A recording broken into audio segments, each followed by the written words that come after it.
Good afternoon, good morning, good evening. Welcome back to another episode, whenever the fuck you're watching it. Backyard Blitz, brought to you by Backyard Sports. We got Gary Freeze with me. How are you, Gary? Long time I'm no see. doing good, man. Yeah, long time. Excited to get back in the groove with some NFL talk. It's been a nice little primer the last couple weeks doing tailgate, couple discussions there, and Yeah. excited. The NFL season's right around the corner, man. Yeah, definitely pumped. Definitely pumped. We got through the preseason, which is fucking great, I guess.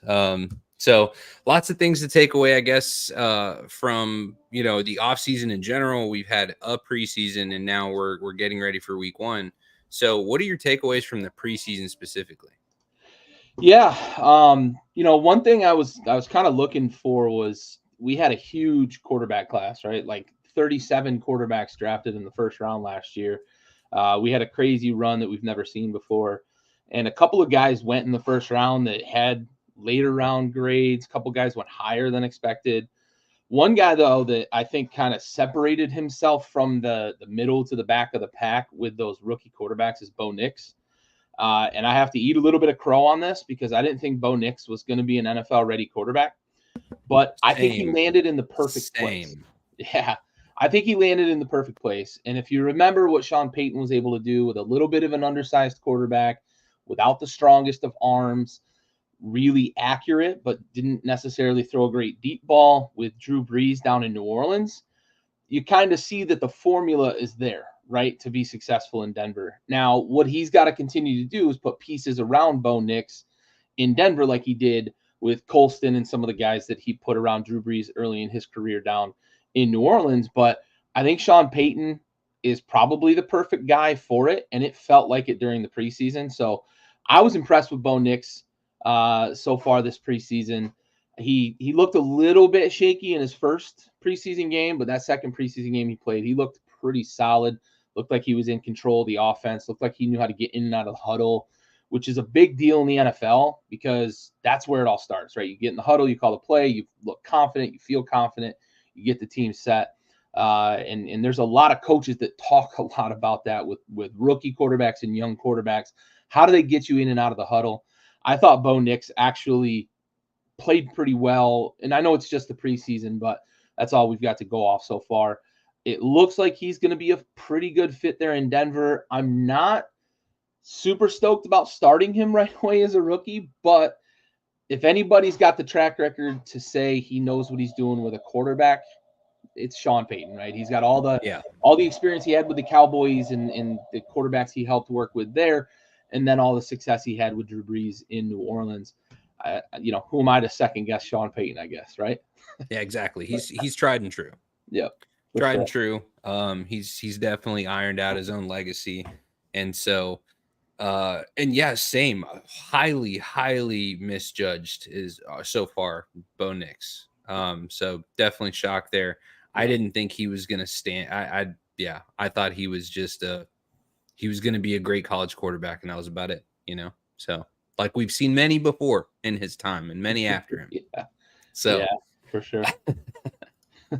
um, So, is there any teams in particular in the preseason, at least, that you felt like changed your mind? Like you saw them and you had an impression. Obviously, we talked about Bo Nix, but is there any teams in general where you felt like, okay, these guys have gained some steam in the offseason and they're going to be somebody to watch out for? Yeah, I'm gonna do something I don't normally do, man.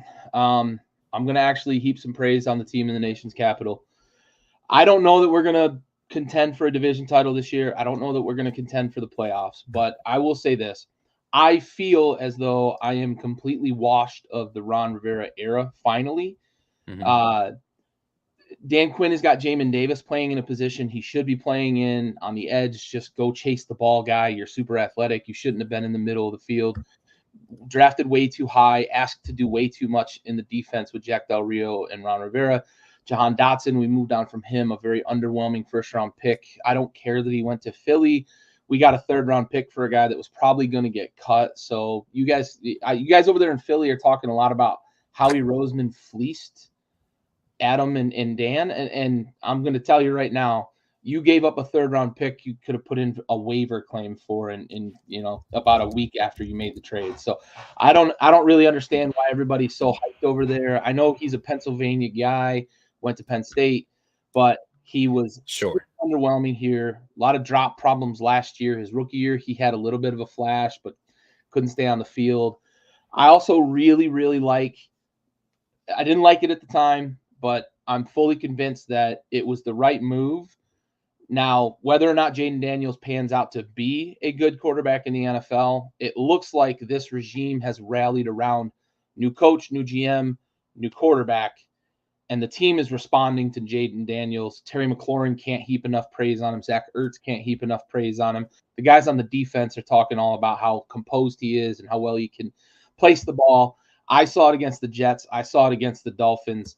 I'm not going to go scream from the mountaintops yet that we're winning a Super Bowl, but I am encouraged by this offseason and the preseason. And I wasn't really sure because, as you know, I didn't love the Dan Quinn hire.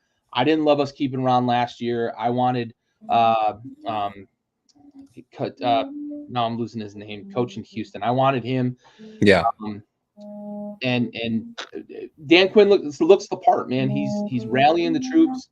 He's a player's coach. He's always been, but it looks like than he was in Atlanta. So yeah, Kadarius fucking. Oh, fucking That Corey. experience is finally experiment is finally over in Kansas City, huh? Just in time, Corey. I certainly hope we do not go pick up Kadarius Toney. Speaking of wide receivers, though, I am a little worried about the number 2 wide receiver. It sounds like Zacchaeus is like their guy. I thought De'Ami Brown had a really good preseason. I'm curious to see who's going to line up opposite of TMC. But Luke McCaffrey looks like he's going to be successful in the slot. So I'm encouraged, man. Genetics. I'm not ready to say we're coming for a fucking Lombardi, but we are headed in the right direction, and it feels good for the first time in a long time. No Ron, no Dan. We're finally washed of that entire era. So I like what I'm seeing. We still have some pieces we need to fill, but I like the direction.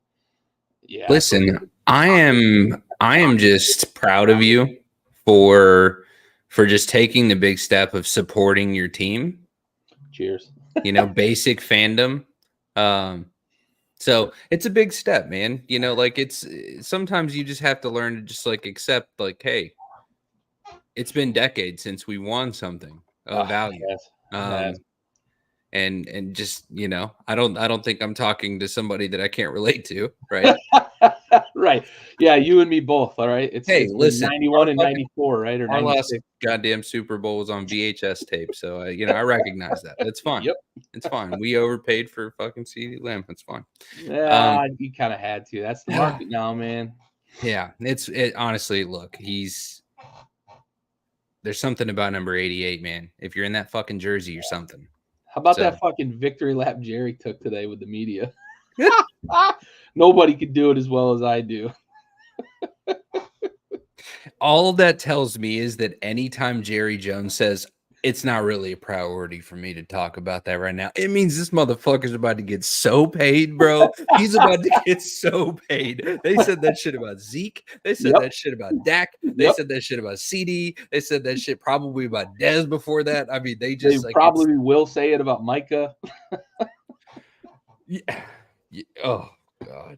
Oh man. Yeah, we're gonna talk divisions here in a minute, but that's a pretty devastating one too, Corey, because that defense is very, very different. It's like, speaking of Cowboys, it's like the defense when Sean Lee was healthy versus when he wasn't. That's kind of what Matt Milano is for this Buffalo Bills defense. He patrols the middle of the field, sure tackler, captain of the defense, and them missing him again this year is going to be fucking devastating. Yeah, definitely. Yeah. Absolutely. Well, yeah. So, all right. So all in all, praise to the Commander and about goddamn time, right? Like, because they were trending up last year, and I feel like even the year before that, they were making their little subtle improvement that they could make under Schneider, under Riverboat Ron, but yeah. So I'm glad to see that you finally got a glimpse of hope. I have that glimpse of hope every year just because I try to be optimistic, but then, Week one comes. and then the season happens. So, this is our year, right? We them boys. listen, I'm never a this is our year guy. You know this. We've been on air long enough. I have seasons of records. I think this is season 6. Is this season fucking 6, dude? Yeah, I think we are. I think we are on season 6. Because I remember messaging you in January saying, damn, we started this podcast like 5 years ago. Holy shit. I think we did. I think you're right. Damn, dude. That's crazy. So season 6 of this shit, and not once have you ever heard me say, I don't know how many episodes. We've got to be 500, close to 500 episodes collectively across all the platforms. Across the whole platform, yeah. I've probably been on 200 of those, maybe at the most, 150, maybe 97. But but of those, you haven't heard me fucking once say this is our year. So, and I won't. I think even if we become conference championships, barring like an absolute schmuck of a fucking team ending up in the AFC side of things, like you're never gonna hear me say that. So, is what it is.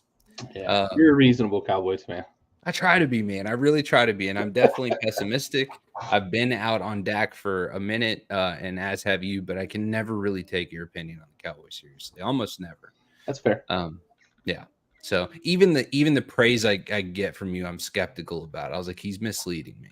Probably. You said something about Micah Parsons being washed or something, and I couldn't fucking believe it.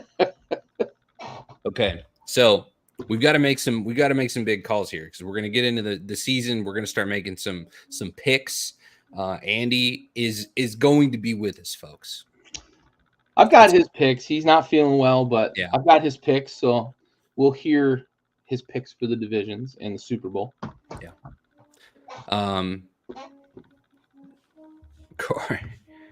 Hey, listen, I haven't seen any film on this man that I am confident in. I've said the same shit about Dak. Old Trey Lance. All right, so AFC East, it's looking spicy. I mean, you got Bills who may or may not be on the decline. You got Tua, who's, we'll fucking talk about later. You got Aaron back in the game.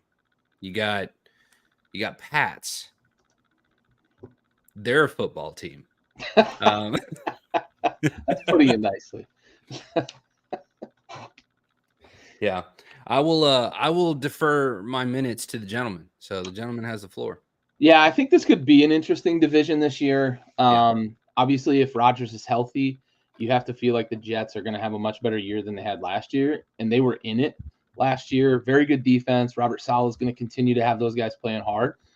The big problem really is, can Aaron Rodgers stay healthy? He's coming off an Achilles. Yeah. You just don't know if he's going to be able to stay healthy. He's 41, I think. This year he turns 41 during the season. So hopefully that ayahuasca was good for him. They've got a lot of talent on that offensive side of the ball. Garrett Wilson is one of the best wide receivers in football. Breece Hall is one of the best running backs in football. And you just hope that you can get a little bit from that offensive line. They revamped it a bit this offseason. The Dolphins got that Ferrari-style offense, but they just seem to not be able to finish the deal. The last couple of seasons, they've collapsed down the stretch, not played well in December and January, December and January. You wonder if that style of offense that they play is, as the season goes on, you get a little worn down and the speed just isn't there that you think you have during the regular season. Maybe that's part of it. Maybe it's just the grind of the season. Tyreek Hill got nicked up last year. He was on historic pace. He was on pace to pass Calvin Johnson late in the season last year before he got nicked up. And the Pats are the Pats. I've heard some people talking about like, oh, they're going to play hard and they're going to run the ball and they're going to play defense. Yeah, but they're not going to score, right? And you can't win in the NFL scoring 10 points or less, right? This isn't the 0-1 Ravens. This isn't the 85 Bears. This isn't, the steel curtain of the 70s, all right? You don't have the opportunity to win a lot of games in the modern NFL scoring 10 points. And it seems like the Patriots, despite the fact that I liked what I saw from Drake May in his last preseason game. He looks like he's starting to kind of figure out the NFL speed. I hope they don't push him out too early in terms of starting, but I just don't know what we're going to get from the Patriots. So I still think the Bills are the class of this division, man. I think when you have Josh Allen, you have a chance every single game. Thanks, Fit. Appreciate it. Hey, Thanks for Fid. tuning in also. And yeah, Corey mentioned the whole Tony Montana piece. It's like he went from choir boy to Bro. fucking coke Bro. warlord in like fucking 2 years in South Beach. It's so wild. And then Tyreek's got 5 kids that were born in 2024, not by his wife. Like, not good, bro. Not good. That South Beach life is It's crazy. wildin'. But I still think Buffalo is the class of this division. I think we're going to have Miami and the Jets in contention. Maybe they'll make the playoffs. Maybe they'll grab a wild card. But I think Josh Allen's good for 10 wins a year. And I think if you can get a defense that's okay and you get Keon Coleman, that I think Keon Coleman's going to be great. For you Buffalo fans, losing Stephon Diggs, I'm sure is a little bit of a hit because he's been such a staple there the last few years. But watch out for this Keon Coleman kid, man. He's really good with the ball in the air. He's faster than his 40 time. He plays much faster than his 40 time. Can make guys miss. So give me Buffalo winning this division. Probably 11 games, maybe 12. It's going to be a fairly competitive one. Actually, Mike runs the league I was telling you about with Corey that we've been drafting for like 3 days. So it's been a marathon. All right, well, Mike, either you, Mike, or Gary, I need one of y'all to just fucking absolutely embarrass me. I need a screenshot of the score so I can talk shit to them. Who you got winning the division then, Mike? You got the Dolphins. You got Rodgers dying by week 5 and the Bills overrated. I'm assuming you're picking Miami to win the AFC East. Yeah, I mean, we'll get Corey. Yeah, my man. I think honestly, my pick is definitely. I think the Dolphins are going to get it. I don't have a lot of faith in the Jets quite yet, but I definitely think that they're going to be an absolute threat soon, very soon. Like they're not far off. They need to get into a routine, obviously, with what's left of the elite quarterback that they have, and then I think they're still kind of in that rebuilding. Some fine tuning this year, but the offensive line's still kind of a patchwork. Yeah, this is going to be a tight division. I think there's 2 teams out of this division that are going to playoffs, at least. I like it. I think we could see 3 out of this division. If I'm being honest, I think 100%. If you told me Rodgers plays 17 games this year, or even if he plays 15 or 16 games and they're resting him in the last week or 2, or like Mike says, Rodgers dies by week 5. Yeah, I mean. Mike's telling me he's not going to play 7 games, but if you told me Rodgers played the whole season, I think the Jets could win 9 or 10 games. I could see the Dolphins winning 9 or 10 games, and I've got the Bills winning 10, 11, maybe 12, probably 10 or 11. I could see 3 teams from this division going to the playoffs. Yeah, I agree with a lot of that. I also would counter that with we've seen McDermott get more out of defenses in the past than the talent would say, necessarily. I don't know that he's got that with this defense. There is a lot of holes, a lot of new pieces, a lot of young guys, a lot of rookies. My great equalizer, though, especially in today's NFL, they've got Josh Allen, man.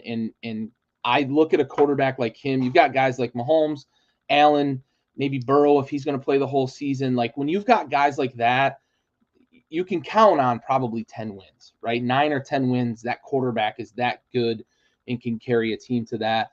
You look at when Rodgers was in his heyday with Green Bay, they didn't have a lot of talent on offense and they weren't great on defense. They didn't really have a running game either. And they were winning 13 games a year, right? 12, 13 games a year. So I just look at that, and that's why I'm going Bills. I agree they're going to struggle on defense potentially. If McDermott can coach them up, that's going to be a big difference maker for them. I just don't know that I can trust the Dolphins in November and December and January, man. They just seem to sputter out. They're going to score 50 points a game for about 4 weeks. And then we're going to be like, where'd the offense go? It's just what it feels like with them. I think that's fair. I think that's fair. Yeah, I think Allen is in control of that offense a lot more now. It's, maybe not 100%, but I think he's got a lot more say in that offense as he's gone. uh, as he's continued to progress. So I do think he has more control. Probably not like a Rodgers or a Peyton, especially as much as they controlled the offense. Gabe Davis is a loss, a little bit of a deep threat. Diggs, look at the last half of last year though. The most productive wide receiver for them is still on the roster from the last half of last year, and that's Khalil Shakir. I don't think people realize that. I don't know that a lot of people realize how much more productive Shakir was than Diggs. It's like he had 100 more yards receiving and like 8 less drops and stuff like that. Diggs was not great down the stretch last year. There's just something to be said about ego and how that affects the locker room, man. Like I just, honestly. Team 3, old Russ. We'll Hey, talk about Pittsburgh in a minute. We're going to get to the AFC North. Yeah, for sure. And we're going to get to the NFC East here in a second. I didn't get a chance to address this, Corey, but listen, I'm actually not mad at the landscape of the NFC East this year. Not bad at all. Like, I'm glad that they're not our problems. I think that was in the right context you were saying. But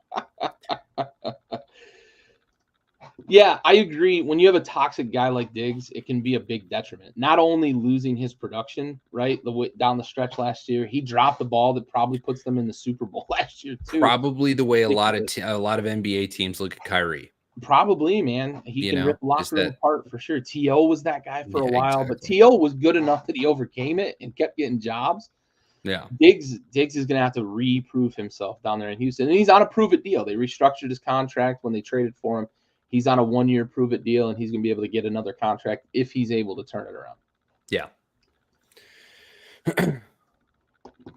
Well, all right, on to the AFC North. Another kind of interesting division, right? Obviously kind of curious to see what Joey Burrs can do. Curious to see what Lamar Jackson looks like.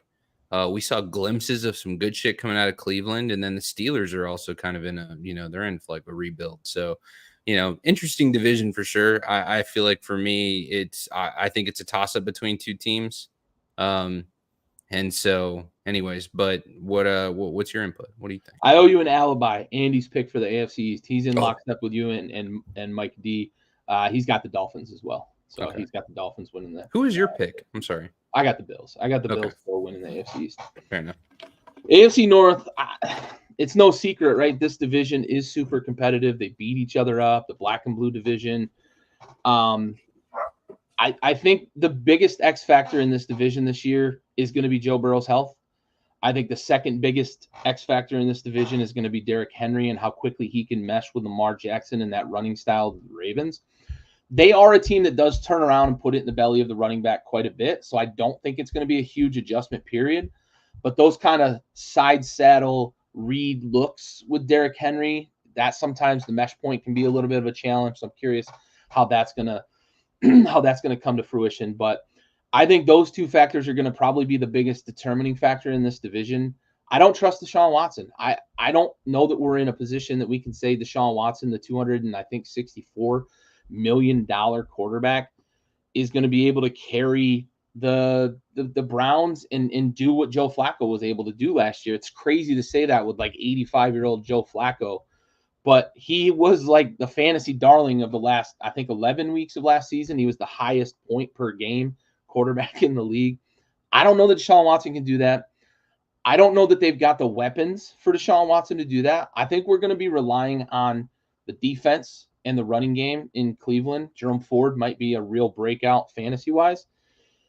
I don't know, right? That's the thing with Pittsburgh. You just don't know. And you've got Arthur Smith there now. And if you forgot, Arthur Smith had a ton of weapons in Atlanta and wasn't able to do shit with them. Now, I know they didn't have a great quarterback, but like he ruined Kyle Pitts.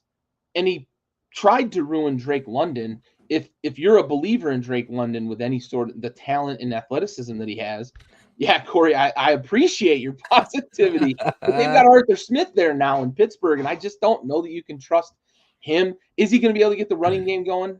Maybe. But then you got Russ, right? Can you trust Russ? Can you trust Justin Fields? He didn't look good in the preseason. We'll see, right? And I know Mike's got Baltimore winning 11, 12, or 13 games. Steelers trash. Bengals, the wide receiver contracts. It sounds like Jamar Chase is going to be playing week 1. If you told me there's no turmoil in that locker room and they're all on board, they're probably going to compete for the division with the Ravens.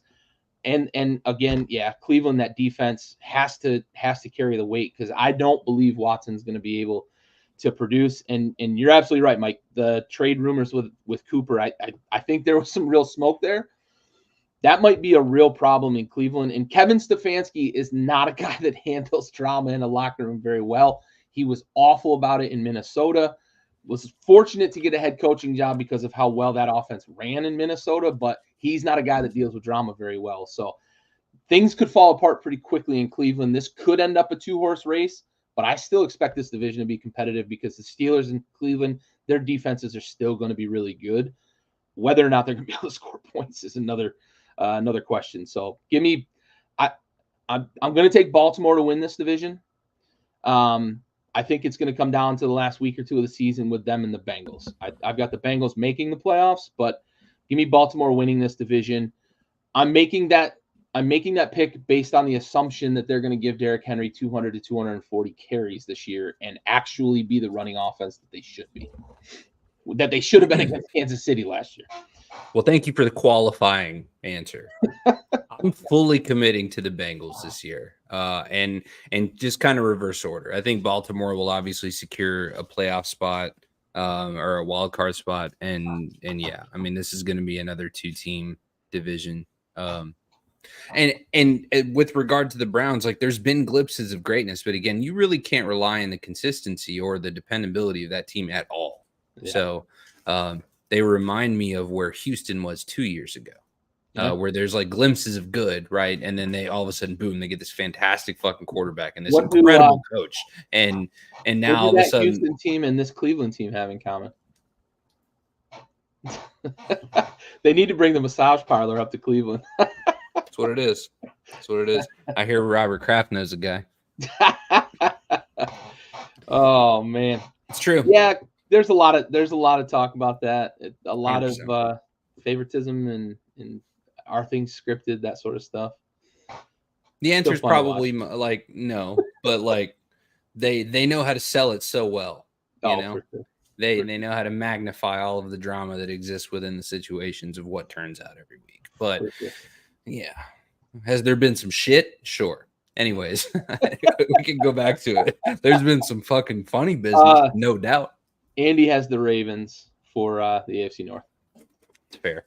It's fair. I'm going to commit blindly to Joey Burr and Jamar Chase. Okay, so Texans, Colts, Jags, Titans. Man, I feel like the beginning of last year, we felt so confident about Jacksonville. We kind of knew that Tennessee was in a shit show of a situation. I'm hearing Malik's been traded, or is that true? Yeah, apparently to the Packers. Okay. Weird landing spot. Yeah, I'm okay. What the fuck? Okay. It's a weird landing spot, man. I mean, it just seems like two completely different. They will not have a holding call this year. They may get some illegal formations, but they will not have a holding call this year. They just seem like two completely different offensive schemes. Yeah. To try to run. I don't know that I understand. Maybe they're going to try to move him to wide receiver. There was a lot of talk when he came out of college that teams wanted to work him out at wide receiver. I don't know. But he seems bigger, right? Like, he seems more of like a... He's so fucking quick and athletic, though. Yeah. I think he could play it if he wanted to. I don't know how his hands are. Tebow always said, I catch every shotgun snap. So I guess Malik Willis catches shotgun snaps too. Listen, I'm going to say, listen, Mike's already kind of like in the same vein that I'm going to jump into. So I'm just going to say it. Like, I'm going to say the same exact shit I said last year about Texans. Like, the Texans are the fucking winners of the offseason. Like, I think that they're going to do great things this year. I think they're a shoo-in for the division, in my opinion. Like, I mean, they're going to be an absolute nuisance. Yeah. Listen, the one thing I worry about with Houston is a sophomore slump. And I would venture out on the limb to say that I think Stroud is probably sophomore slump proof, but we have seen it, right? That's an impressive thing to say. I think he is, because he's so poised. He's so But think about the company that you're talking about keeping him in. Who overcame the fucking sophomore slump? Right. You're talking guys like Peyton Manning, who was bad as a rookie, great as a sophomore, that sort of stuff. Yeah, and that's the thing, right? Mike, are we going to then say he's a fluke? I don't know that I would venture that far either. I think he's a really good quarterback. The only thing I worry about is if he does have a step back sophomore slump year. We talk about this with some guys where the film gets out on them, and defenses, NFL defensive coordinators are the best in the business. The NFL defenses, these are the best players in the business, the best athletes in the business. Is the film going to be enough for somebody to maybe slow him down a little bit? I don't know. My other real worry with it is Diggs, and Mike mentioned this a little bit ago. Is the toxicity going to be a problem? Is he going to be demanding? Yeah, right. Is he going to be demanding targets and taking away from this offense, right? Because we saw the emergence of Nico Collins last year. Nico Collins was a guy that came out of college at Michigan. Everybody thought he had a chance to be a good pro, and he wasn't until last year with Stroud. Tank Dell had a great rookie year until the injury. Adding Diggs to that mix, are you going to stunt some of that growth that you saw from Collins, some of that stuff you saw from Dell? I don't know. I think that D'Amico Ryan's the name that I couldn't fucking think of earlier. I think he's got a big enough personality to be able to manage a lot of those other personalities in the locker room. I think he's demanding enough. I think he's familiar enough for players to be able to relate to him. I think he's going to be able to kind of quell some of that stuff. But I love the Mixon pickup. I will say that because they struggled mightily last year, despite the fact that Dameon Pierce had a good rookie year. They struggled mightily last year to run the ball. Joe Mixon, I think, is a guy that can give you. His year could have been a fluke because we're talking about like it was necessary. Mm-hmm. Like the yardage that he got was like we have to give fucking CJ a break. A lot of volume. And, yeah. So, and they, it could be interesting. This division it's probably a 3-horse race because the Colts were a bit of a surprise last year. Yeah. I don't know what we're going to see from Anthony Richardson, right? I think that's the question. Are we going to see 17 games out of him, or are we going to see 4 games in a separated shoulder again, right?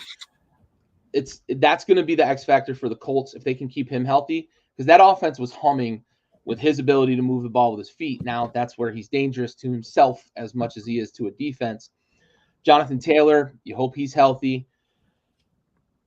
Keep an eye on the Titans, though. I'm going to throw this out there because I don't know that enough people are talking about this. Bill Callahan is joining his son, Brian Callahan, in Tennessee.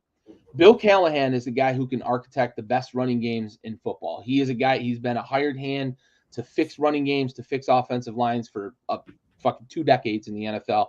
He did it twice with Washington. He did it with Cleveland. He did it with a ton of teams. Bill Callahan will have the Tennessee Titans playing a very sound offensive line, protecting Will Levis, giving Tyjae Spears and anybody else that they pair with him running lanes in the running game. And Will Levis showed some flashes last year. If DeAndre Hopkins can continue to be a guy, he's not Nuke anymore, but if he can be a guy, that Tennessee Titans team is going to play some pretty good defense because they've still got some solid guys on that side of the ball. Don't sleep on the Titans in this division. I'm just going to throw that out there. They're my dark horse in the AFC in terms of making the playoffs for a team that I don't think anybody thinks is going to make the playoffs. But they're going to run the ball, and they're going to run the ball well. There's no doubt that they're a fucking sleeper pick. Absolutely no doubt. All that said, I have the Jaguars winning this division this year. I do. Yeah. What? The Jaguars were the class of the division last year for quite a bit until late in the season when they collapsed and Houston ran them down. Travis Etienne is one of the best running backs in the NFL.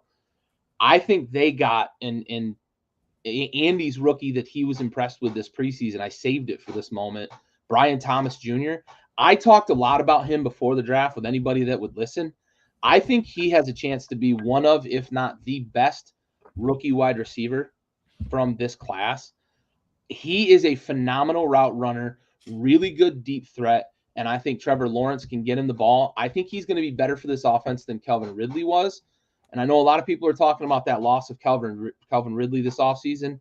I don't think they're going to miss him, and I think they might be even better in the passing game with Brian Thomas Jr., and they can already run the ball really well with Travis Etienne. So they're Trevor. Trevor's the NFL. Travis is his brother down at Florida. But give me the Jaguars winning this division. I do think the Texans make the playoffs, though. I think we've got a 10-win and an 11-win team at the top of this division, and I think that the Jags win and the Texans lock up a wild card spot from this division.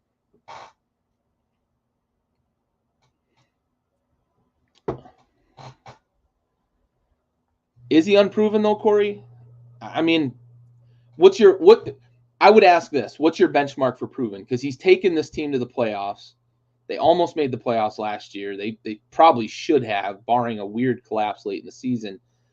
I don't know how unproven you can say he is necessarily. Plus, it's just the quarterback market, man. He's just at that point. We're at a point where quarterbacks are getting $50 to $60 million. And right. You're talking about a guy whose pedigree is nuts, dude. I wouldn't even say out of college, man. He was leaving high school, and everybody said when he was a freshman at Clemson, he was the number 1 pick in the NFL draft. That's how much he's been hyped and how long he's been hyped for. So for me, I look at it. It's the quarterback market, and I don't know what you're going to replace him with. So you either pay him the money, or you go figure out what your next option is. It is an unreal. It's a crazy number, and it was a surprise at the time because nobody talked about him being next in line at the time. But we might look back at the end of 2025 and say, Jesus, the Jaguars got a deal on him when, somebody breaks the bank for $75 million a year at the quarterback position. It's just getting crazy. Quarterback money is getting bonkers. Yeah, agreed. Everything across the board is becoming bonkers. All right, Mode has Houston winning this division. Mode has you, of course. Yep. Yeah, that's fair. It's fair. Makes sense. Gary loves fucking being on a goddamn island. That's where I belong. Yeah, that's where you belong. Fucking Gary Island. Not to be confused with Epstein Island. It's a much different island. They do different shit over there. Much different island. Different shit over there. You get suicided, I hear, if you go over there. Anyway, so AFC West, Broncos. This just in, Epstein did not kill himself. Chiefs, Raiders, and Les Chargers. So, you know what I mean, Corey. So I feel like this is another one that's kind of a soup sandwich. For obvious reasons, like the Broncos, the Chargers, I feel like kind of have the most up and up. The Raiders going through some shit themselves, and then the Chiefs. I mean, they kind of I feel like they kind of can punch a ticket just on Pat Mahomes alone to the playoffs, and so I'm gonna pick them, but my dark horse is the Chargers. Yeah. The AFC. Is this division not feeling like the run that the Patriots had? Yeah, right? they fucking exactly like when it was basically like pencil in 5 to 6 division wins a year for the Pats, pencil in 5 to 6 wins for the Chiefs, and they're going to win the division, and they're going to have home field probably in the playoffs, that sort of thing. I do worry a bit about the Chiefs, right? And I'm with you. The Chiefs are my winner of this division. I don't think we're going to get enough upstart from the Raiders to win the division, and I agree with Mike. I think 2 years is probably the window with the Chargers. I don't think he'll be on the hot seat. I think it's too early, not a year. Yeah, I think he's in it for a bit of a run. He won his national championship at Michigan. Now he's back in the NFL, and he wants to make a run with the team. He loves the West Coast, loves LA, loves San Francisco, loves, he's out in Stanford. He was at San Diego, University of San Diego.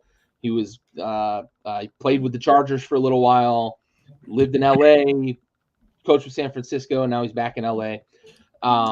So he loves it out on the West Coast. So I don't know that we're going to see him running for the hills, and I don't think the Chargers are patient, right? We talked all along the last 3-4 years about how patient they were with Staley. If they're not patient with Harbaugh after being that patient with Brandon Staley, kind of weird there. That ownership group doesn't like paying coaches, multiple coaches. They'll probably let Harbaugh get 3-4 years. So I don't think he'll be on the hot seat. But I do agree with Mike. 2 years is probably when they're going to rebuild the offensive line even more. They bolstered it a bit more this year. They're going to run the fuck out of the ball. If they can keep J.K. Dobbins and Gus Edwards healthy, you might see both of those guys be fantasy relevant. They're going to look for a bell cow back. That's Jim Harbaugh's offense. You look, he had Corum at Michigan. He had Frank Gore out in San Francisco. He's a guy that wants a bell cow back. So he's going to look for that guy. But the wide receiver position needs to be upgraded big time for them. I like Ladd McConkey, but I like him as a slot gimmick kind of receiver where he gets 65 touches a year, either handing it off on some jet sweeps or some quick hits out of the slot. I like the Raiders in terms of being able to compete in this division. They're not going to overcome the Chiefs. I love that we're going to get Minshew Mania hopefully all year because he's been announced as a starter. I think Devontae Adams is going to get back to being a top 10 fantasy guy. I like Zamir White in that offense too. A little bit undersized, but I like his explosiveness. That defense is going to play hard. I just don't know if they're going to be able to overcome the Chiefs. And the Broncos, they're in rebuild. I don't know that they've got enough on defense to compete. They keep losing guys, and that defense keeps getting worse and worse. But we'll see. It's the Chiefs, and then maybe if the offense clicks quick enough with Harbaugh, maybe you'll see the Chargers get out of this division as a wild card. But I think this might be a one-team division, one playoff. Yeah, same. It's kind of a stretch of the imagination to think that they're going to be able to secure one of the 3 wild card spots from any of those other teams that we've talked about. Like it's going to be pretty competitive for that last spot. Yeah. And Corey's right? Like we've given Herbert kind of the benefit of the doubt throughout his career so far because we see it, right? We see the wild throws, we see how big he is, we see how physical he can be. It's time to start winning. And if it ain't this year, it better be next year, right? That 2-year window, I think, is exactly where they need to be. They better start winning, whether it's this year or next year. That we're going to start asking the question of, like, is he Phillip Rivers? Is he a guy that puts up a lot of numbers but can't win? That sort of thing. I know Rivers had a couple of years where they made runs, but they really didn't win a ton with Phillip Rivers there in San Diego. So we'll see. Herbert needs to start winning games, though. That's for sure. Yeah, agreed.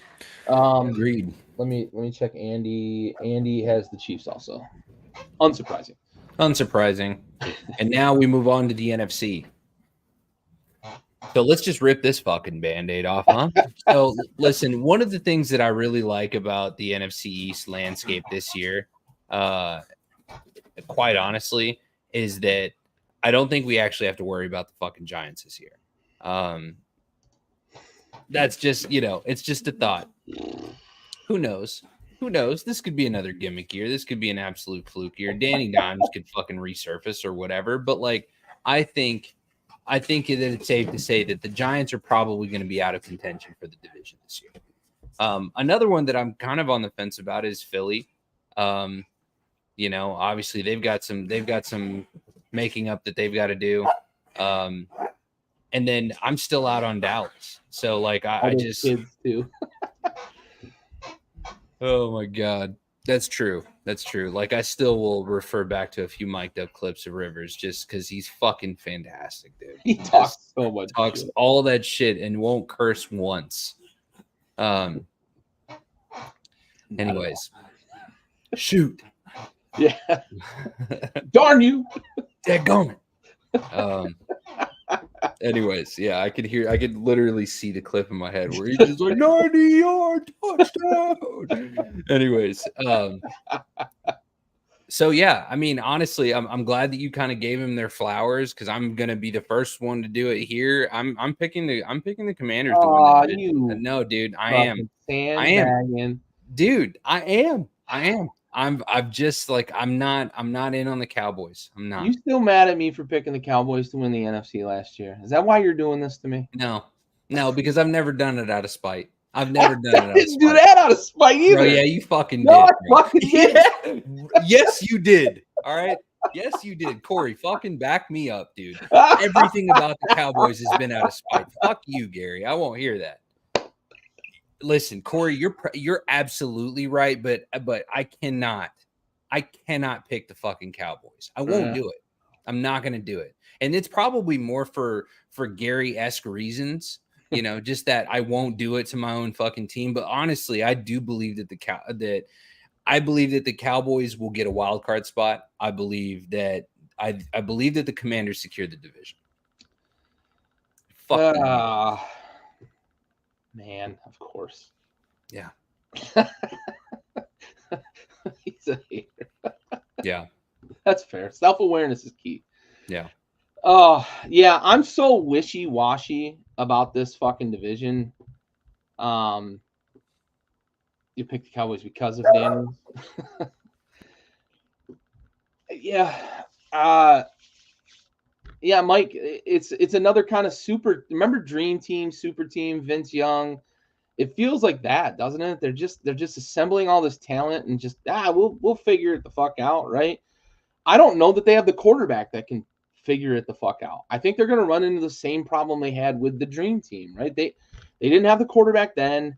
They don't have the quarterback now.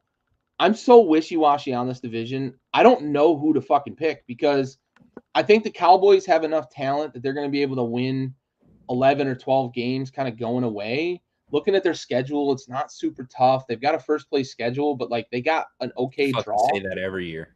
They got an okay draw out of the division. I'm going to the other fucking problem is I believe in the fact that nobody repeats in the NFC East, right? It hasn't happened since I think it's 1994. Nobody has repeated as division winner in this division in fucking forever. Yeah. So I think the Cowboys have probably the best chance to win the division. The Eagles have what would seem like the most talent on paper. I don't know if we can rely on Barkley to play a whole season either. He's a guy that gets dinged up a lot. I can't bring myself to pick the Commanders with a rookie coach, rookie quarterback. But fuck it, I'm with you. I'm with you, man. I'm with you. I think Dan Quinn is going to bring the same energy that D'Amico Ryans brought last year to Houston, that we've seen other rookie coaches bring to different teams.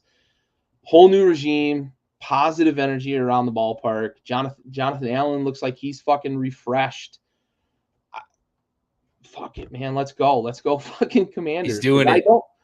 I don't trust Dallas in big games that matter. I don't trust Philly at all because that quarterback is a fucking man. I wish we had professional level production so I could just cue in a quick fucking fucking Morpheus. He's beginning to believe that's happening. Holy shit, it's happening. Oh man. And listen, and I'm gonna cue this one back up because the arrows are pointing at you.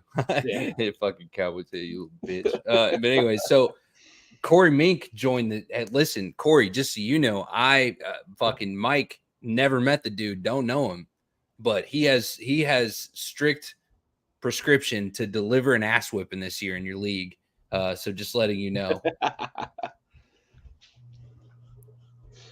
Yeah, I mean, if it's scripted, we're gonna see it.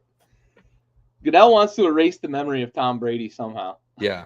Well, if Her Majesty T Swift wills it. Yeah, exactly. Her Majesty T Swift. For sure. But yeah. Yeah, I honestly, the reason I'm believing is I've liked what I've seen from Jaden Daniels, and I think that there's a lot of pieces that people don't know yet in Washington. I think Diami Brown is destined for a pretty good year, probably a 40 to 50 catch year with 600 or 700 yards and a couple tugs.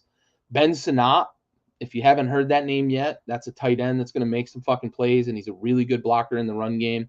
I think Brian Robinson is headed for a career year, probably 1,400, 1,500 scrimmage yards and double-digit touchdowns.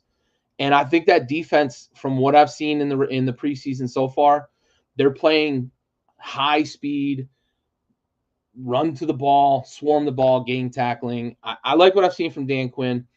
I'll buy in, man. You set the tone. I'll buy in. Commanders winning the NFC East. I fucking love to hear it. Love to hear it. some fantasy smack talk going on in the Mike, buddy, you better reach on him because there's a reason my tight end slot's still empty. Fucking stirring shit up, boy. Yeah, once Brock Bowers is off the board, there's a reason my tight end slot remains empty. Yeah. Yeah. Okay. You're gonna have to reach on him. Let's go. Anything goes, man. Anything Oh goes. yeah, for sure, for sure. Which division are we on to next, Gary? NFC North. Interesting division. We've got. Well, now you know. Yeah, now you know. Now you know. Yeah, Corey's gonna look for a second to fill in. Yeah. I showed my hand. Yeah, it's all. Now they're gonna take him out from under me. Corey says Lions all day. Okay.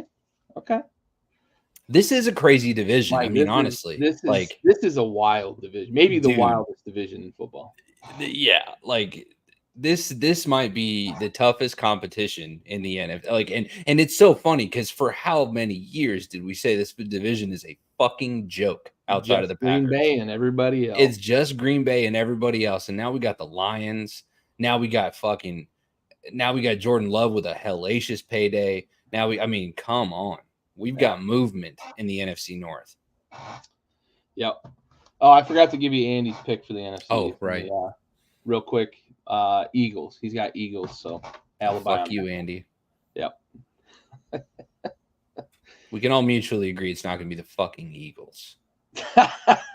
We all mutually agree it's not going to be the Giants. That's for goddamn sure. For sure. Yeah, no. That's 100%. I feel bad for Malik Neighbors, man, because I think he's a pretty stellar playmaker, but he's fucking stuck with Danny dipshit. So, ugh.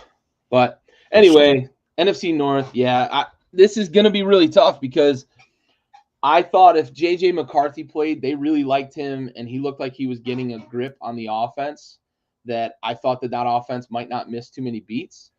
I don't trust Sam Darnold, although Justin Jefferson, does seem to think that Sam Darnold's got some juice. If anybody's going to get the juice out of him, it's going to be somebody from that McVay-Shanahan coaching tree, and that's where Kevin O'Connell comes from. So the Vikings offense could be good. They're going to struggle on defense, I think. Mike mentioned Danielle Hunter went to Houston. I think that's a huge loss for Minnesota. He's been their sack leader the last couple of years. They had all this money tied up into different things, and they knew they had to sign JJ, and it ended up being that Danielle Hunter and obviously Kirk Cousins were kind of the casualties when it came to cap. I don't know what we can expect from Minnesota. I think they're going to score a lot of points, but I think they're going to give up a ton of points. The Bears, I'm not ready to buy in yet. Mike might be right. Maybe Bears next year. I do like what I've seen from Caleb this preseason.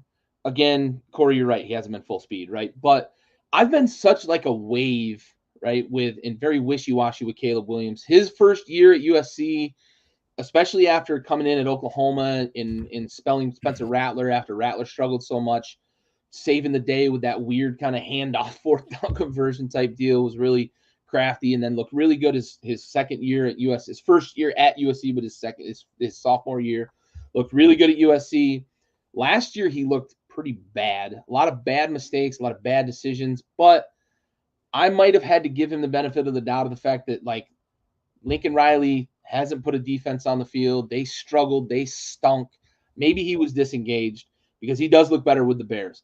I'm not ready to crown them. A lot of people are picking them to make the playoffs. A lot of people are talking about them competing for an NFC title. That's fucking madness to me. I do think they've done a better job than a lot of teams at preparing a roster for a rookie quarterback.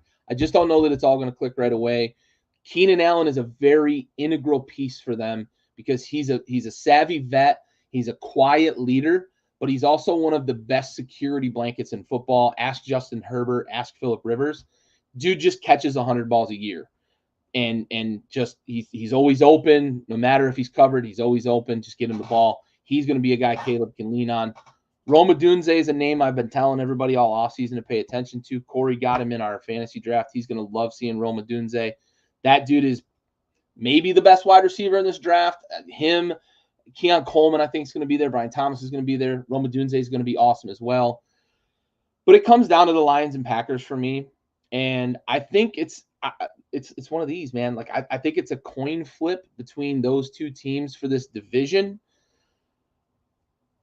I'm going to go with the Packers this year, and the Lions are definitely going to make the playoffs. I love what the Packers are doing on both sides of the ball. They loaded up a bit more on defense. They've got a very good quarterback.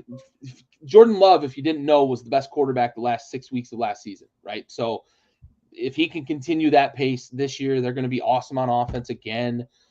Josh Jacobs, I think, is an underrated signing for them. I think he's going to be a really solid running back, and they're going to play sound defense, and they reloaded on the offensive line as well. And they've got like 25 wide receivers that they can roll out there and try to figure out who's going to catch balls. I love the Lions. I love Dan Campbell. I love what they've done. I just think that the Packers are right there with them. They were last year. I think they are going to be again this year. And I think it's going to be 12 and 13 wins in this division. One of those is going to have 12 and one's going to have 13. And the other, one's going to win the division with 13. The other is going to make the playoffs as a wild card with 12. I think it's entirely possible, right? I think the part that bothers me, it's like we have to think about the Lions this year almost like as an opportunity for a sophomore slump. I feel like everybody learned a lot of shit about the Lions last year. Like, holy shit, could they come out and play some fucking football? So now they have that film. Kneecaps. Exactly. They're fucking they beat the shit out of some kneecaps last year, let me tell you. So I love the idea of the Lions winning this division. So fucking cram it up your cram hole of floor. We're going with the Lions. Now, with that being said, this will be a minimum 2-team division in the playoffs. Yeah, it's going to be at minimum because the Vikings could figure it out. The Bears probably won't, but they've made good. They're the worst team in the best division in football, collectively. That's a fair way to put it. The other thing, too, about the Bears, right, and I don't think people give enough stock to this, bad teams that have been bad teams for a long time need to learn how to win. Yeah. They need to learn how to not lose games. It's a great way of putting it. That's a thing, and I know they've changed the face of that franchise a lot with a lot of moves, but there's something to the fact that you've got to learn how to win. Look at the Lions 2 years ago, right? They had a chance late in the season if things fell their way to make the playoffs. They didn't end up falling their way. What'd they do? They stuck it out and said, we're playing everybody, and we're going to go out here and we're going to try to eliminate the Packers. And what'd they do? They fucking eliminated the Packers. So there's something to that, man. You learn how to win. You learn how to create a winning mentality. I just don't know that the Bears are going to do it this year. But I agree that they're headed in the right direction. I like the moves they've made. If Caleb is what Caleb has been advertised to be, or at least close to it, I think they've hit a home run on that offense, and they're going to be able to score some fucking points with those guys. Laporta is probably the best tight end in football right now. Yeah, I'm going to say that with a level of confidence because Travis Kelce's on the decline, I think. Sam Laporta is the best tight end in football today. Yeah, no, I think that's well said. I do just want to put out there, just since we're already on the subject of the NFC North, the Vikings are my dark horse. I like it. They're going to score points, I think. Dude, they're going to put up a show. They're going to put up numbers, and that defense is stout. Like they're going to do well. Be back soon. Yeah.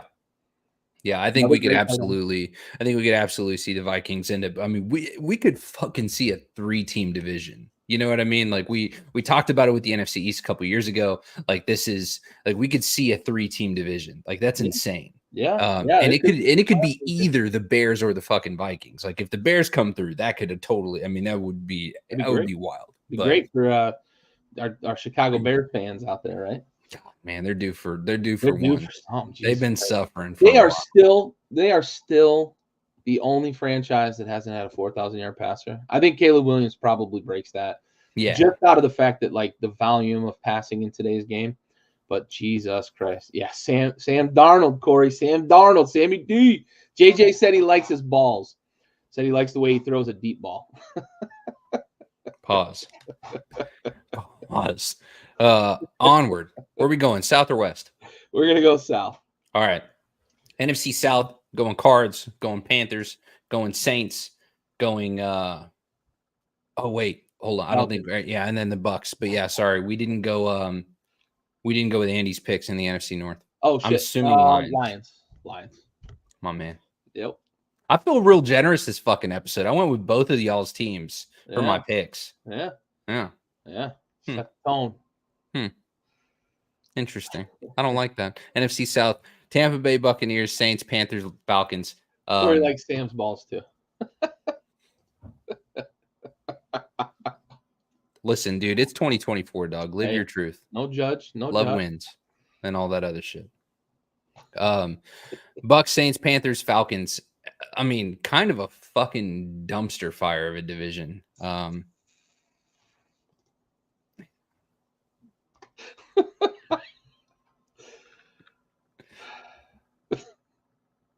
Anyways. Yeah, this is a tough division because the Bucks won it last year, and it's been a weird division for quite a few years now. You think about Brady's last year in Tampa; they ended up making the playoffs, and they were like a 4-win team, right?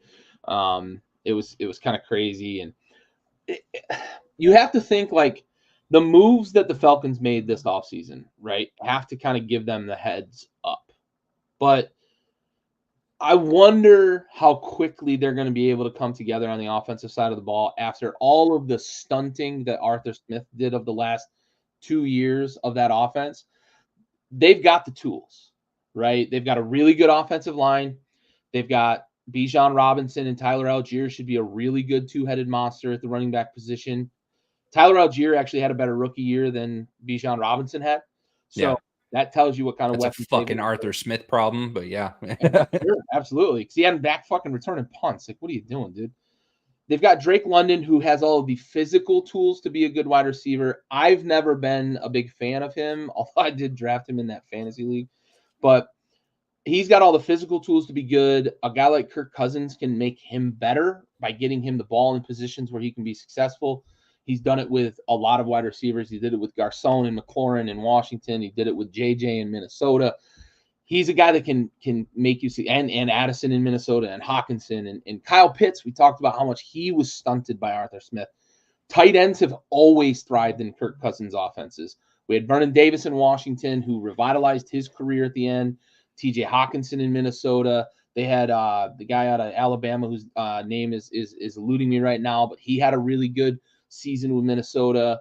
I think that Kyle Pitts is probably going to get back to his rookie season form where he had 1,000 yards receiving from Matt Ryan, because I think Kirk Cousins does that much for that offense. Now, where I wonder how they're going to be is on defense. They've made some moves to bring some guys in. They had an okay defense last year. If they're as good or better than they were defensively last year, I think Atlanta is going to lock this division up in like week 14, because this division is bad outside of that. The Bucks might compete, but I don't know that we're going to see the same Bucks team. They lost some pieces on defense. Todd Bowles is going to coach them up. The Saints are going to be really bad. Derek Carr, no. And their receiving core is yet another year older. What's that, Tampa? Yeah. Right. You're talking about Mike Evans and Godwin, we're just counting down the years to when they're going to be, over the hill. Mike Evans seems to be able to defy time, but they haven't really reloaded either in terms of young talent there on offense. The Saints are going to be bad. They're going to be really bad. Name to look out for, though, Spencer Rattler. He's a guy that figured things out at South Carolina after he was awful at Oklahoma. Awful. Didn't have a good combine either. But if there's going to be a late-round quarterback that makes a name for himself out of this, I think it's going to be him. There's guys like Pratt and some of the other guys that were drafted later, but Rattler's got all the physical tools to be a very good NFL quarterback. He's got to figure it out upstairs. That's his big problem. If Derek Carr struggles, we might see Spencer Rattler early or mid-season, and we might see Spencer Rattler take the reins there in New Orleans. So keep an eye on that name. And then Carolina's 2 years away, 3 years away still, probably. I need to see Bryce Young be better than he was last year for Carolina to have any hope for the next couple of years. Evans fights. He gets 2 or 3 a year. Yeah, I mean, I feel Especially like you're good Lattimore's for still in the 2.5. division. I think you're good right down the middle at 2.5. Right, 2.5 is the right number, probably. Yeah. Yeah, that might have been a good decision because they've got the pieces in place in Minnesota. I think they're a Super Bowl contender with the pieces they've got. They really fucking they got screwed when JJ got hurt. Yeah, I just think the Mike Carr is Evans, dog shit. yeah, you're not wrong. I think he didn't. I think Evans, for the record, didn't have 1,000-yard rushing his like first or second season or something. No, like he's that. had There was a. every year. Oh, I thought it was 11 consecutive seasons, but there was one. Anyways, it doesn't matter. But yeah, fucking great. And it's going to be easier with a 17-game season, right? But animal, dude. And yeah, like last year was his third best. It's crazy. Yeah, so we actually, me and a buddy of mine, were arguing about that because that stat had come out. It was like 11 or however many consecutive seasons with 1,000-yard rushing or 1,000-yard passing, and the argument was made about the 17-game season. We went through and he had achieved 10,000, or he had hit that 1,000 yards well in advance. Yeah, I think he had 2 games to spare or something like that. Yeah, something like that. Yeah, the closest he's gotten 2020 he had 1,006, but no, he had 1,001 in 2017. That's fucking cutting it close, bro.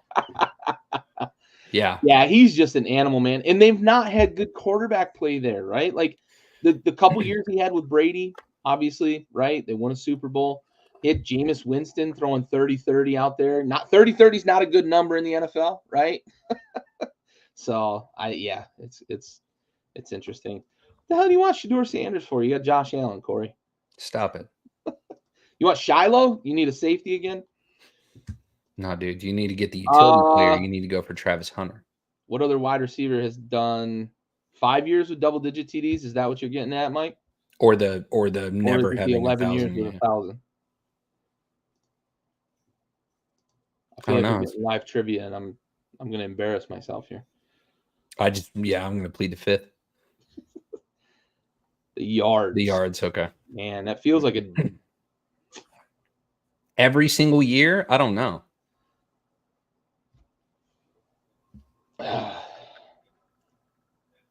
Yeah, asking. There you go. Yeah, for sure. I think Mike Evans broke the record for most consecutive to start a career.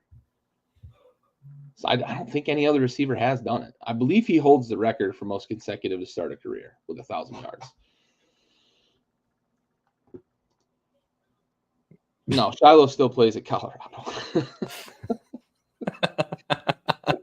Oh yeah, that fucking guy. And it's funny because we all know who he's talking about. That's funny. That's funny.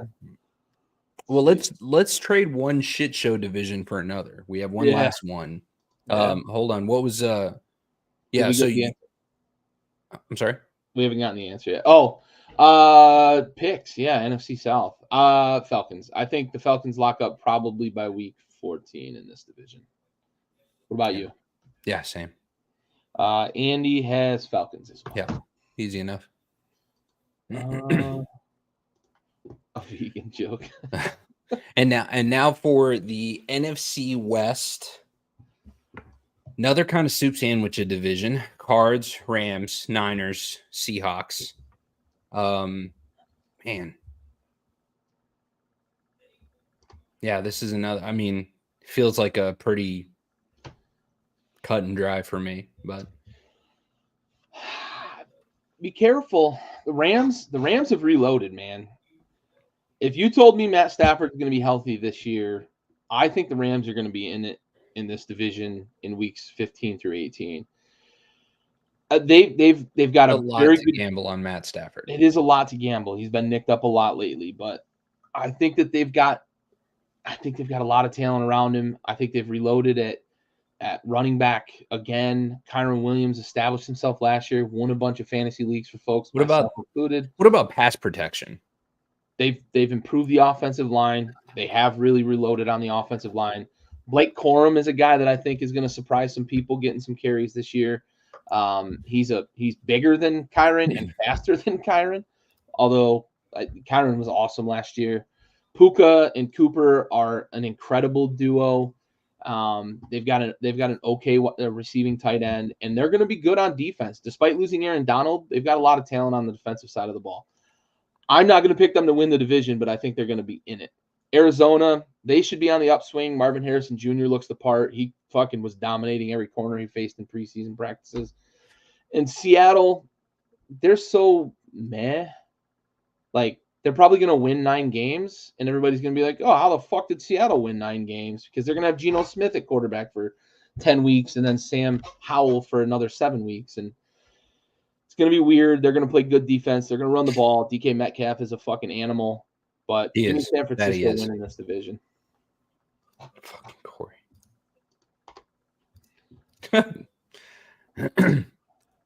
Yeah, Call of Duty. Carlo. He needs to fucking 360 no scope his ass. Yeah, for sure. That's something I've been on that fucking. I've been kicking that fucking can as much as I can, Corey. Everybody, oh, Mahomes with the no look, and oh, Mahomes behind his back, and oh, Mahomes with the underhand shovel. Yeah, fucking guys have been doing that forever. Fucking miss me with that shit. Dude. And Mahomes just wasn't even a no look. Anyway. You're exhausting. You're fucking exhausting sometimes. Who do you got winning this division? The Niners. I have the Niners winning. I mean, you think they run away? I don't think they run away. No. I don't have any faith in the Cards. I definitely have faith in the Rams always, just because I do think that they can, and they can. But again, that's such a heavy weight to put on Matt Stafford being healthy. Sure. Because what other option do they have at the quarterback? Fucking AARP Stetson Bennett. Right. I completely forgot about that. Jesus Christ. Yeah. Well, yeah. So for sure, I don't think it's out of reach for the Rams. They're also a very viable wild card pick if they can keep it together all season. Yeah. Jimmy G's there as the actual backup, not Stetson.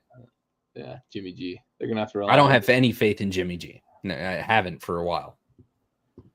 I'm curious about CMC, man. I don't like seeing soft tissue stuff with him in the preseason, but we'll see. They've rested him.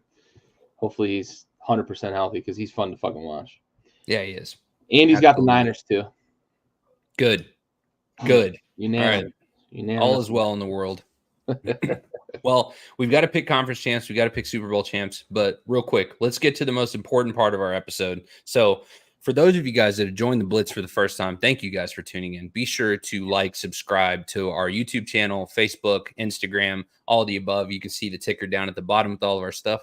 For fuck's sake, Corey, this is the most important part of our episode. You got to give me that in the middle of my fucking read, guy.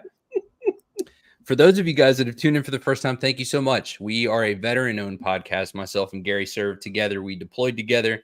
Mike, I'm sure you know Mink or Corey. But anyways, so we all deployed together, and we dedicate every episode to a fallen service member. And our Folds of Honor sponsor segment we call our Salute to Service.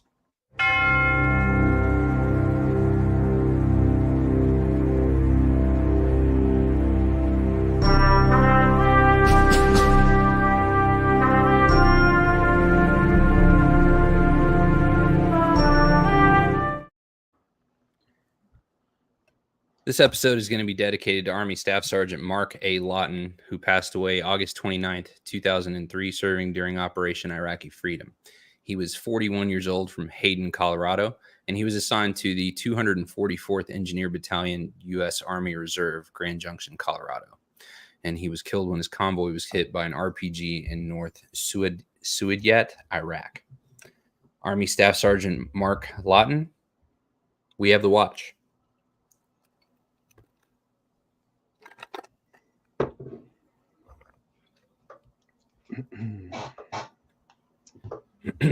I didn't need that, Corey. Didn't need that. Didn't fucking need that. Anyways, so the first awkward transition of the year. So now we get to conference picks. So this one I feel like I waffled on probably the most outside of my division picks, but outside of the Super Bowl champion, obviously. Those are the three that I really kind of struggled the most on. I think we should go with Andy's conference picks first. Obviously, starting NFC, we'll go NFC, then AFC. And then But yeah, definitely interested to see what Andy thinks because, you know, the Lions are a contender. They were last year. So Yep. He's got his two dark horses that I forgot to mention as well as we were going through. Jets and Rams are his two dark horses in their divisions. Mm-hmm. For the conference, you want to go NFC or AFC first, or just give both? Let's go. Yeah, we'll go both. All right. Well, he's got in the AFC the Chiefs, mm-hmm. and in the NFC the Lions. Fair enough. I like his conviction, man. I like it. Fair enough. Yeah, I'm not mad at it. Last year, man, they really were. Yeah, I agree. It's funny. I really struggled between the Lions and the Niners, and then the next one was the Packers. Just as they've managed to figure it the fuck out. They shake up the world this year. In their first year in kind of full gear. So I definitely struggle with the NFC pick more than any of them, but ultimately I settled on the Niners to take it. And yeah, that's my NFC pick. What's your NFC pick? I really struggled with a few teams. I think that the Rams can certainly get hot. The Niners are obviously the class of the conference the last couple of years, but give me the Packers, man. I really, really like what they've got there. I like that they've got Jordan Love locked in. I think there's some good energy behind that. I love the Packers receivers that they've got. I love the offensive line that they've rebuilt, and they're going to play good defense. And I think Josh Jacobs gives them an element in the running game that Aaron Jones didn't. Aaron Jones was he was kind of a slash and gash kind of guy, and he was pretty good out of the backfield receiving the ball. I like what Josh Jacobs can give them in terms of being a 25 carry a game guy and being a bit of a bruiser. And I think he's a little underrated in the pass game because the Raiders just didn't use him in the pass game. So I've got the Packers. I hate to say that because it's going to be fucking torture for our boy. And it's going to be torture for the division to fucking see oh, fucking Christ, the Packers did it again. Can you imagine being the fan of a team that went from Favre to Rodgers to potentially Jordan Love, if he's that dude?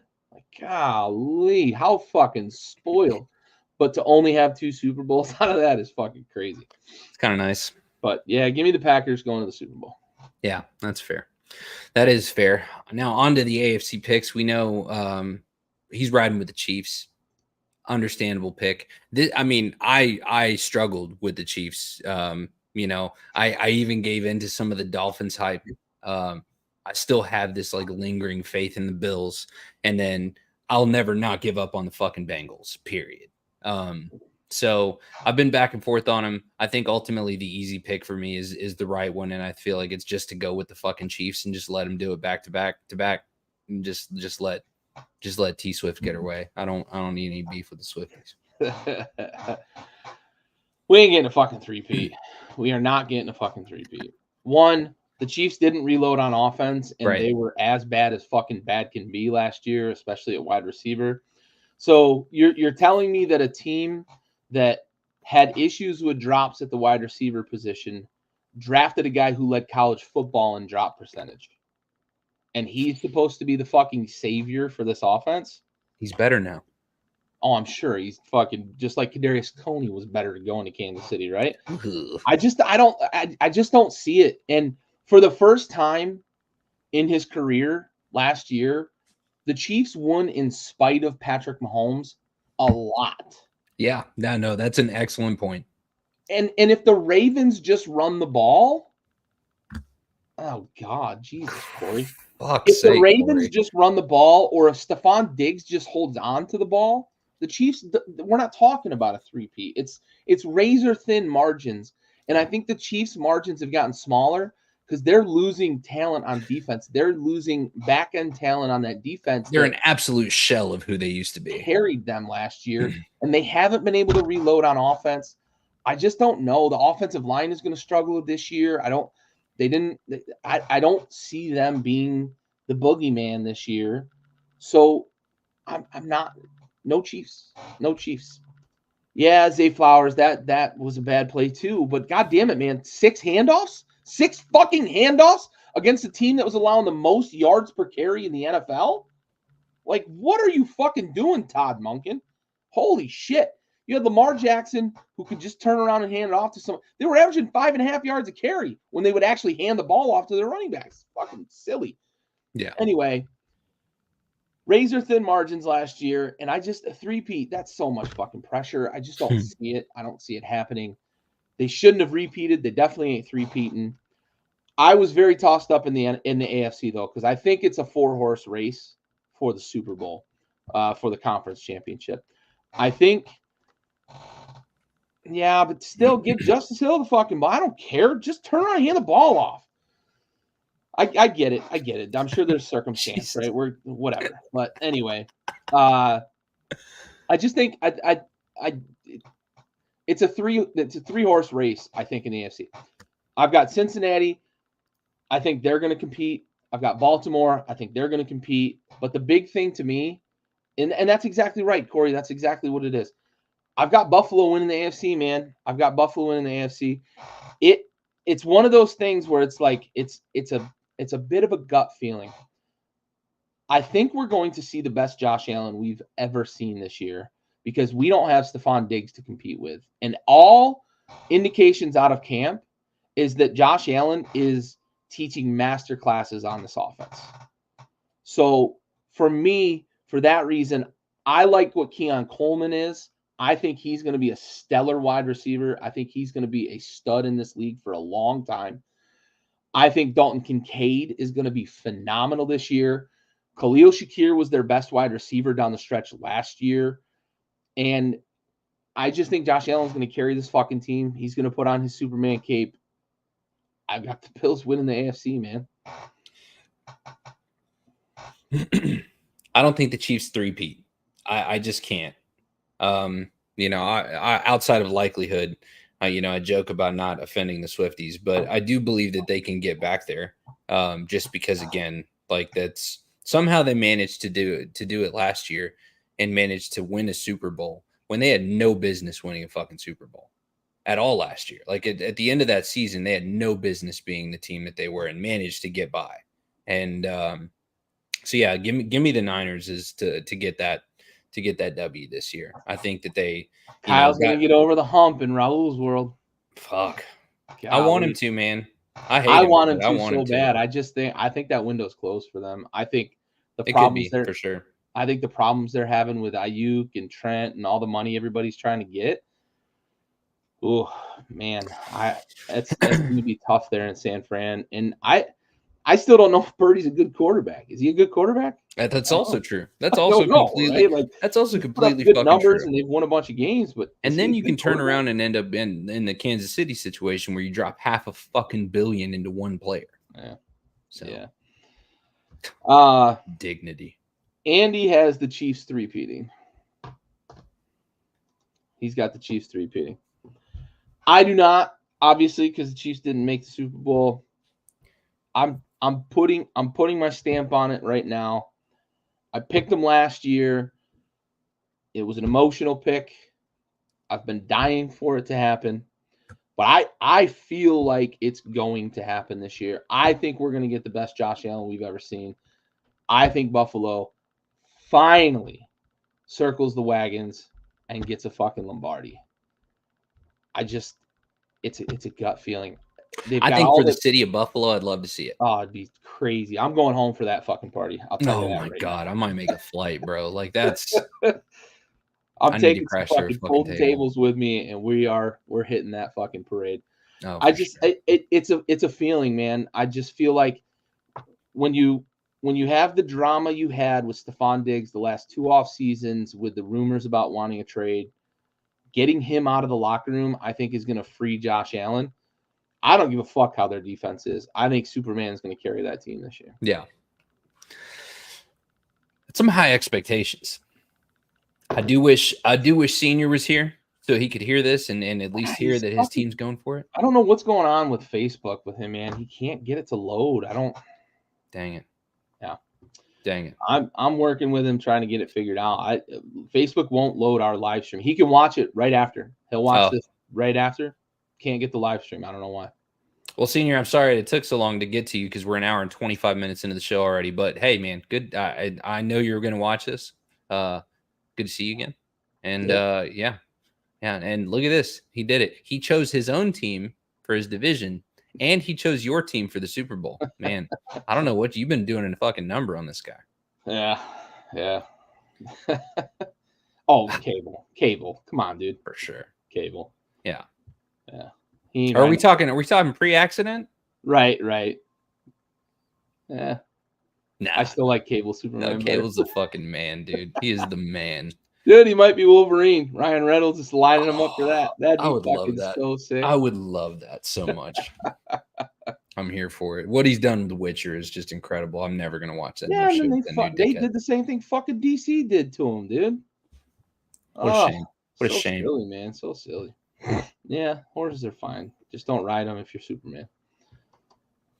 Who knew that the real kryptonite was a goddamn equestrian? Well, do we have anything else, Gary? Are we wrapped on the first show? We are wrapped for episode 1. Episode 1, season 6 of The Boys. Yeah. Man, Backyard Blitz. Crazy. We've come a long way. We are almost there, man. NFL football starts in 9 days. God, amazing. Yeah, buddy. It's good to be back, boys. It's good to be back. Corey, Mike, I know that there was more Corey Mink. Yep. We had a few in there. Yeah. We had a few people dip in there. Good to see you guys. Mike, keep coming back every Tuesday night we air. Corey, he's more of the attention grabber caption guy. He's the guy who's just going to say some wild shit just to have his name pop up in the clicks. It's not hey, listen, I'm cool with the clicks. It probably builds some nice reaction base that we can capitalize on. But anyways, we appreciate you guys tuning in. Gary, any closing thoughts? It's an exciting year. I know there's some divisions that are kind of stinkers, but I like the competitive balance I think we're going to see this year. I say all that to then we're going to get to the end of the year and the Chiefs have won their fucking third Super Bowl. But I think we've got a lot of teams that can compete in both conferences. I don't think we're going to see a bad NFC like we did last year. The NFC was fairly bad last year. The NFC was fairly bad last year compared to the AFC. I think we're going to see a deeper NFC this year. So I think we're going to see some really good competition, some competitive balance across each conference. I'm excited, man. We got 9 days and we've got Chiefs Ravens to kick the season off. We've got fucking like 5 countries, six countries we're playing in this year too. We've got Spain, we got Mexico again, we got Germany, we've got England, and of course, United States and whatnot. So it's gonna be fucking awesome, man. I'm excited. Definitely looking forward to be back. Had to shake off some of the rust this episode, so hopefully these next ones will get smoother. But already, I mean, this feels good. I'm pumped to be back. And again, thanks to you guys, for all of you guys for tuning in. Be sure to like, subscribe, check out our Facebook ticker down here at the bottom of the entire episode. So we do have Twitter. We're not super active on it. Instagram, Facebook is our primary platform. And of course, all these streams come to YouTube. So be sure to like, subscribe there. So appreciate you guys tuning in. Be sure to check it out next week when we start really kind of diving into week 1, the matchups head to head. And if you have questions, be sure to put them in the comments. We will put them in our get your mailbag questions in. You can also message them to us on Facebook or Instagram or on YouTube. So anyways, appreciate you guys tuning in. We'll see you guys next week. Backyard Blitz brought to you by Backyard Sports. We are out of here.